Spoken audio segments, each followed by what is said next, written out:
പരിശുദ്ധ ദേവമാതാവിനും തിരുക്കുമാരനും 1000 നന്ദി. എൻ്റെ പേര് റിനു. ഞാൻ തൊടുപുഴയിൽ നിന്നാണ് വരുന്നത്. ഞാൻ UK നേഴ്സായിട്ട് വർക്ക് ചെയ്യുമായിരുന്നു. ഞാൻ 2023 UK പോയതാണ്. അവിടെ ഒരു നഴ്സിംഗ് ഹോമിൽ വർക്ക് ചെയ്തുകൊണ്ടിരിക്കുമായിരുന്നു. അവിടെ ജൂൺ മാസത്തിൽ ഞങ്ങളുടെ എംപ്ലോയർ പറഞ്ഞു, ഫിനാൻഷ്യൽ ക്രൈസിസ് മൂലം ഹോം ഒന്ന് ക്ലോസ് ചെയ്യുവാണ്, നിങ്ങൾ പെട്ടെന്ന് തന്നെ ജോലി കണ്ടുപിടിക്കണം. ഒരു 4 വീക്സ് നോട്ടീസ് പീരീഡ് ആയിരുന്നു സ്റ്റാഫിന് തന്നിട്ടുണ്ടായിരുന്നുള്ളൂ. അപ്പോൾ ആ ഒരു 4 വീക്സിനുള്ളിൽ നമ്മൾ സ്പോൺസർഷിപ്പോട് കൂടി ഒരു ജോലി UK കണ്ടുപിടിക്കുക എന്ന് പറഞ്ഞു കഴിഞ്ഞാൽ അതൊരു വലിയൊരു കാര്യമാണ്. ജോലി നമുക്ക് പിന്നെയും കിട്ടും, പക്ഷേ COS കിട്ടാൻ വളരെ ബുദ്ധിമുട്ടാണ്. പ്രത്യേകിച്ച് ഇപ്പോൾ റിക്രൂട്ട്മെൻ്റ് എല്ലാം സ്റ്റോപ്പ് ചെയ്തേക്കുവാണ് അവർ. അപ്പോൾ വളരെ ആ ഒരു ന്യൂസ് ഭയങ്കര ഒരു വിഷമമായിരുന്നു, ഭയങ്കര നിരാശയായിരുന്നു. കാരണം എൻ്റെ ഹസ്ബൻഡും അവിടെയുണ്ട്, ഡിപ്പെൻഡൻ്റായിട്ട് നിൽക്കുവാണ്. ഹസ്ബൻഡ് അവിടെ ജോലി ചെയ്യുവാണ്. അപ്പോൾ എൻ്റെ വിസ കഴിഞ്ഞ് കഴിഞ്ഞിട്ടുണ്ടെങ്കിൽ ഹസ്ബൻഡിനാണെങ്കിലും അവിടെ ജോലിക്ക് നിൽക്കാൻ പറ്റത്തില്ല, ഞങ്ങൾ തിരിച്ച് നാട്ടിലോട്ട് പോരേണ്ടി വരും. ആ ഒരു സമയം ഭയങ്കരമായിട്ടൊരു ബുദ്ധിമുട്ടായിരുന്നു. ഞങ്ങൾ വളരെ വിഷമിച്ചു. അപ്പോൾ ഒരു ഫ്രണ്ട് വഴിയാണ് കൃപാസനത്തിൽ ഓൺലൈനിൽ ഉടമ്പടി എടുക്കാൻ പറഞ്ഞു. എൻ്റെ ഒരു ഫ്രണ്ട് പറഞ്ഞു. ഞാൻ ഇതിനു മുന്നേ 2022 ഇവിടെ വന്നിട്ടുണ്ട്. അന്ന് അച്ഛനെ കണ്ടു കഴിഞ്ഞപ്പോൾ ഉടമ്പടി എടുക്കാൻ പറഞ്ഞു. പക്ഷേ ഞാൻ അന്ന് ഉടമ്പടി എടുത്തിട്ടുണ്ടായിരുന്നില്ല. എനിക്ക് ഉടമ്പടിയിലൊന്നും ഇത്ര വിശ്വാസം ഉണ്ടായിരുന്നില്ല. പക്ഷേ എനിക്ക് മാതാവിലും ഈശോയിലൊക്കെ വിശ്വാസം ഉണ്ടായിരുന്നു. ഞാൻ അങ്ങനെ പ്രാർത്ഥിക്കുമായിരുന്നു. പക്ഷേ ഉടമ്പടി എടുത്ത് പ്രാർത്ഥിക്കുന്ന ഒരാളല്ലായിരുന്നു ഞാൻ. അപ്പോൾ ഞാൻ അന്ന് എടുക്കാണ്ട് പോയി. പിന്നെ ഞാൻ എൻ്റെ ഫ്രണ്ട് പറഞ്ഞപ്പോൾ എനിക്കെന്തോ എൻ്റെ മനസ്സിലേക്ക് അങ്ങനെ വന്നു, ഉടമ്പടി എടുക്കണം, ഉടമ്പടി എടുത്ത് പ്രാർത്ഥിക്കണം, എൻ്റെ തടസ്സങ്ങൾ മാറും, എനിക്ക് COS കിട്ടും, എനിക്ക് എത്രയും പെട്ടെന്ന് പുതിയൊരു വിസയിലേക്ക് എത്താൻ പറ്റും എൻ്റെ മനസ്സിലിങ്ങനെ ഉറച്ചിങ്ങനെ ഒരു വിശ്വാസം വരുമായിരുന്നു. അങ്ങനെ ഞാൻ ഓൺലൈനിൽ ഉടമ്പടി എടുക്കാൻ തീരുമാനിച്ചു. ഓഗസ്റ്റിൽ ഞാൻ ഓൺലൈനിൽ ഉടമ്പടി എടുത്തു. ഉടമ്പടി എടുക്കുന്നതിന് മുന്നേ വരെ ഞാൻ കുറേ സ്ഥലത്ത് ആപ്ലിക്കേഷൻ കൊടുത്തു, ഇൻ്റർവ്യൂവിന് പോയി. ഇൻ്റർവ്യൂ എല്ലാം എനിക്ക് പാസ്സാവും, ഒരു തടസ്സം ഉണ്ടാവത്തില്ല. എല്ലാ ഇൻ്റർവ്യൂവിനും നല്ല മാർക്കോടുകൂടി ഞാൻ പാസ്സാവും. ഇൻ്റർവ്യൂ കഴിഞ്ഞ് കഴിയുമ്പോൾ അവർ പറയും ജോബ് ഓക്കെയാണ്, പക്ഷേ സ്പോൺസർഷിപ്പ് കിട്ടാൻ ഭയങ്കര ബുദ്ധിമുട്ടാണ്. കാരണം ഇപ്പോൾ റിക്രൂട്ട്മെൻ്റ് എല്ലാം സ്റ്റോപ്പ് ചെയ്തേക്കൊണ്ട് സ്പോൺസർഷിപ്പ് ഇപ്പം നിലവിലില്ല, നിങ്ങൾ വെയിറ്റ് ചെയ്യേണ്ടി വരും. അങ്ങനെയൊക്കെയാണ് ഓരോ ഹോമിൽ നിന്നും ഓരോ കമ്പനിയിൽ നിന്നൊക്കെ പറയുന്നത്. അപ്പം നമുക്ക് ഒത്തിരി ദിവസങ്ങൾ അങ്ങനെ വെയിറ്റ് ചെയ്ത് നിൽക്കാനുള്ളൊരു സമയമില്ല. നമുക്ക് ഹോം ഓഫീസിൽ നിന്ന് ലെറ്റർ വരും. ലെറ്റർ വന്നു കഴിഞ്ഞാൽ നമുക്ക് 60 ഡേയ്സാണ് നമുക്ക് ആ ഒരു കൺട്രിയിൽ നിൽക്കാൻ പറ്റുള്ളൂ. അതിനുള്ളിൽ നമ്മൾ വിസയുള്ളൊരു ജോലിയിലേക്ക് എത്തണം. അങ്ങനെ നിന്ന സമയത്ത് ഓൺലൈനിൽ ഉടമ്പടി എടുത്ത് പ്രാർത്ഥിച്ചു. ഉടമ്പടി എടുത്ത് 2ാമത്തെ ദിവസം തന്നെ എനിക്ക് ഇങ്ങോട്ടേക്ക് മെയിൽ വന്നു, ഇൻ്റർവ്യൂവിന് ഒരു സ്ലോട്ട് ബുക്ക് ചെയ്യട്ടെ, ഇൻ്റർവ്യൂവിന് വരാൻ ഓക്കെ ആണോ എന്ന് ചോദിച്ചു. എനിക്ക് കോളുകൾ വരാൻ തുടങ്ങി, മെയിലുകൾ വരാൻ തുടങ്ങി. ഞാൻ ചെന്ന് ഇൻ്റർവ്യൂ അറ്റൻഡ് ചെയ്തു. നല്ല 3 നഴ്സിംഗ് ഹോമുകളിൽ എനിക്ക് അപ്പോയിൻമെൻറ്റ് കിട്ടി. ഇൻ്റർവ്യൂ പാസ്സായി, അവർ സെലക്ഷൻ കിട്ടി, അവർ ഓക്കെ ആയിരുന്നു. പിന്നെ എനിക്ക് കൺഫ്യൂഷനായി ഇതിലേത് സെലക്ട് ചെയ്യണം. കാരണം 3 നല്ല ഹോമുകളാണ്, 2 എൻ്റെ വീടിൻ്റെ തൊട്ടടുത്ത് തന്നെ ഉള്ളതാണ്. അപ്പോൾ എനിക്ക് ആകെപ്പാടെ ഒരു ബുദ്ധിമുട്ടായിരുന്നു ഏതാണ് ഞാനിതിൽ സെലക്ട് ചെയ്യേണ്ടതെന്നുള്ളത്. പിന്നെ ഞാൻ മാതാവിനോട് ഇങ്ങനെ പ്രാർത്ഥിച്ചു, മാതാവേ എനിക്കൊരു നല്ലൊരു ഓപ്ഷൻ എനിക്ക് കാണിച്ചു തരണേന്ന് പ്രാർത്ഥിച്ചു. അങ്ങനെ നല്ലൊരു ബ്രിട്ടീഷ് കമ്പനി തന്നെ എനിക്ക് കയറാൻ പറ്റി. അവിടെ എനിക്ക് സ്പോൺസർഷിപ്പോടുകൂടി അവരെനിക്ക് ജോലി ശരിയാക്കി തന്നു. അപ്പോൾ ഞാൻ ഈ ഓൺലൈനിൽ ഉടമ്പടി എടുത്ത സമയത്ത് ഞാനിങ്ങനെ ഡേറ്റ് ഇട്ട് പ്രാർത്ഥിച്ചായിരുന്നു, മാതാവേ സെപ്റ്റംബർ അവസാനത്തോടു കൂടിയെങ്കിലും എനിക്ക് വിസയൊന്ന് ശരിയാക്കി തരണം, എനിക്ക് നാട്ടിൽ പോകണം, എൻ്റെ കുഞ്ഞ് നാട്ടിലാണ്. അപ്പം ഞാൻ പോയിട്ട് 1.5 വർഷം ആയായിരുന്നു, എനിക്ക് കുഞ്ഞിനെ കണ്ടിട്ടില്ല. സെപ്റ്റംബർ 18-ാം തീയതി ഞങ്ങൾ നാട്ടിൽ പോരാൻ വേണ്ടിയിട്ട് ടിക്കറ്റ് എല്ലാം ബുക്ക് ചെയ്തിരുന്ന ഒരു സമയമായിരുന്നു. ആ സമയത്താണ് ഹോം അടയ്ക്കുന്നത്. അപ്പം പോരാൻ പറ്റിയില്ല. അങ്ങനെ ടിക്കറ്റ് പിന്നെയും ഞങ്ങൾ ക്യാൻസൽ ചെയ്തു. പിന്നെ ഇനിയൊരു ടിക്കറ്റ് എടുക്കുകയാണെന്നുണ്ടെങ്കിൽ ഇനി അത് നാട്ടിലേക്ക് പോകാൻ പറ്റണേ, ഞങ്ങൾക്ക് കുഞ്ഞിനെ തിരിച്ച് കൊണ്ടുവരാനായിട്ട് പറ്റണേ എന്നിങ്ങനെ പറഞ്ഞായിരുന്നു. അങ്ങനെ ടിക്കറ്റ് പിന്നെ നോക്കിക്കൊണ്ടിരുന്നു. നവംബറിൽ ഞങ്ങൾക്ക് ടിക്കറ്റിൻ്റെ ഒരു ഡേറ്റ് കണ്ടു. അപ്പോൾ അന്നേരം ഞങ്ങൾക്കൊരു പേടിയായിരുന്നു. കാരണം ഇതിനും ടിക്കറ്റ് വെറുതെ എടുത്തു കഴിഞ്ഞിട്ട് വെറുതെ ആ പൈസ പോവുമല്ലോ, ഇനി പോകാൻ പറ്റുമോ, വിസയൊക്കെ അതിനുള്ളിലാവുമോ. അപ്പം UK ഉള്ളവർക്കറിയാം BRP കാർഡ് എന്ന് പറഞ്ഞൊരു കാർഡ് കിട്ടണം. ആ കാർഡും കൂടെ കിട്ടിയാലാണ് നമുക്ക് നാട്ടിൽ വന്ന് തിരിച്ച് കയറി പോകാൻ പറ്റത്തുള്ളൂ.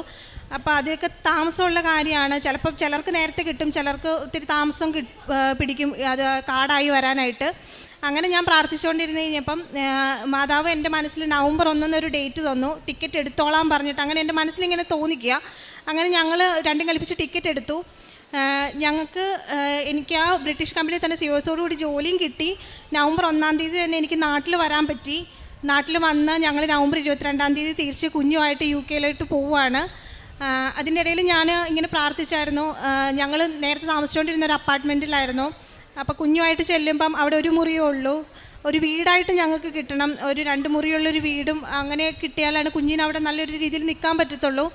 അങ്ങനെ പ്രാർത്ഥിച്ച് ഒരു തടസ്സം കൂടാണ്ട് ഞങ്ങൾ വ്യൂവിങ്ങിന് പോയപ്പം ഞങ്ങൾക്ക് ഇഷ്ടപ്പെട്ട ഒരു വീട് തന്നെ, ഫസ്റ്റ് കണ്ട വീട് തന്നെ ഞങ്ങൾക്ക് അവിടെ ഞങ്ങൾ സെലക്റ്റായി, ഞങ്ങൾക്ക് വീട് കിട്ടി. പിന്നെ പ്രാർത്ഥിച്ച ഒരു കാര്യം, കുഞ്ഞിനിപ്പോൾ 4.5 വയസ്സായി, അവിടെ റിസപ്ഷനിൽ അഡ്മിഷൻ കിട്ടണം. ഇപ്പം നമ്മൾ പെട്ടെന്ന് നാട്ടിൽ നിന്നൊക്കെ കുഞ്ഞിനെ കൊണ്ട് ചെല്ലുമ്പം സ്കൂളിൽ അഡ്മിഷൻ കിട്ടാനൊക്കെ ബുദ്ധിമുട്ടാണ്. അപ്പം അഡ്മിഷൻ കിട്ടണം എന്ന് പ്രാർത്ഥിച്ച് ഞങ്ങൾ 3 സ്കൂൾ വെച്ചു.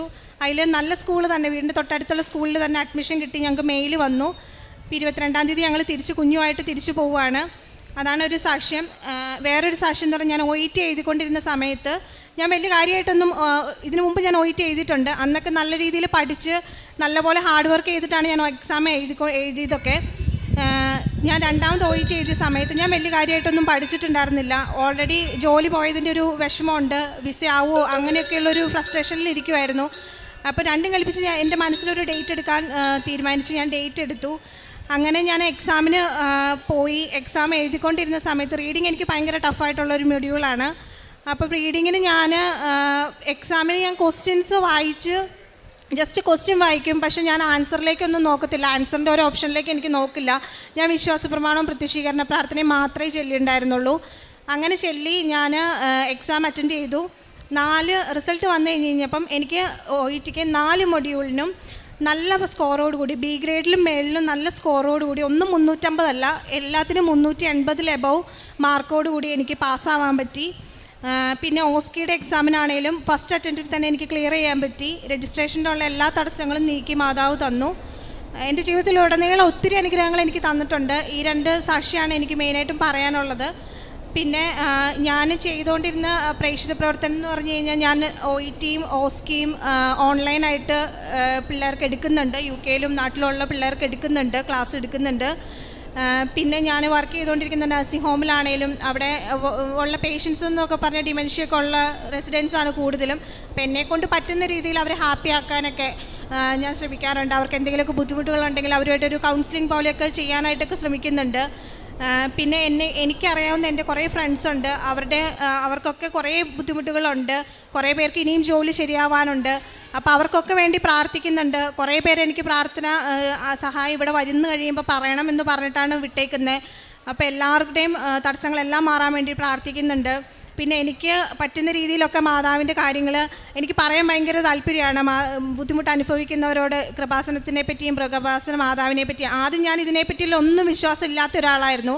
കൃപാസനത്തെപ്പറ്റി എനിക്ക് ഉടമ്പടി ഒന്നും എനിക്കൊരു വിശ്വാസമല്ലായിരുന്നു. പക്ഷേ ഇപ്പം എനിക്ക് ഭയങ്കര ഒരു ഉത്സാഹമാണ് ഇതിനെപ്പറ്റി പറയാനായിട്ട്, മാതാവിനെ പറ്റി പറയാനും. ഉടമ്പടി എടുത്തു കഴിഞ്ഞ് കഴിഞ്ഞാൽ അതിൽ നമ്മൾ ഉടമ്പടിയിൽ ജീവിച്ചു കഴിഞ്ഞാൽ ഉറപ്പായിട്ടും നമ്മുടെ എല്ലാ പ്രശ്നങ്ങളും മാറും. മാതാവ് എല്ലാ തടസ്സങ്ങളും നീക്കിത്തരും. ഇപ്പം എൻ്റെ മമ്മിയുടെ ആണെങ്കിലും, മമ്മിക്ക് കണ്ണിന് കാഴ്ചയ്ക്ക് പ്രശ്നങ്ങളുണ്ട്. ഗ്ലൂക്കോമ എന്ന് പറഞ്ഞൊരു അസുഖമാണ്. അപ്പോൾ മമ്മി ഇപ്പോൾ ഉടമ്പടി എടുക്കാനായിട്ട് ഇരിക്കുവാണ്. മമ്മിയോട് ഞാൻ പറഞ്ഞു, മമ്മി വേറെ ഒരു നിയോഗവും വെക്കണ്ട, ഇത് മാത്രം വെച്ചാൽ മതി. മമ്മി ഇനി ഒരു സർജറിയും വേണം. മമ്മി കുറേ സർജറികൾ ഇപ്പോൾ ചെയ്തു, പക്ഷേ ഒന്നും ശരിയാവുന്നില്ല. ഇത് മാത്രം പ്രാർത്ഥിച്ച് മമ്മി ഉടമ്പടി എടുത്ത് പ്രാർത്ഥിക്കും. മമ്മിക്ക് ഒരു സർജറിയും വേണ്ടി വരില്ല, ഒരു മരുന്നും ഇല്ലാണ്ട് മമ്മിയുടെ കാഴ്ച പൂർണ്ണമായിട്ടും കിട്ടും എന്ന് പറഞ്ഞേക്കുവാണ്. അപ്പം എൻ്റെ വീട്ടിലുള്ളവർക്കും എന്നെ അറിയാവുന്നവർക്കൊക്കെ മാതാവിനെ പ്രഘോഷിക്കാനും എനിക്ക് ഭയങ്കര താല്പര്യമാണ്. മാതാവ് എൻ്റെ ജീവിതത്തിൽ തന്നിട്ടുള്ള എല്ലാ അനുഗ്രഹങ്ങൾക്കും ഞാൻ ഒരുപാട് നന്ദി പറയുന്നു.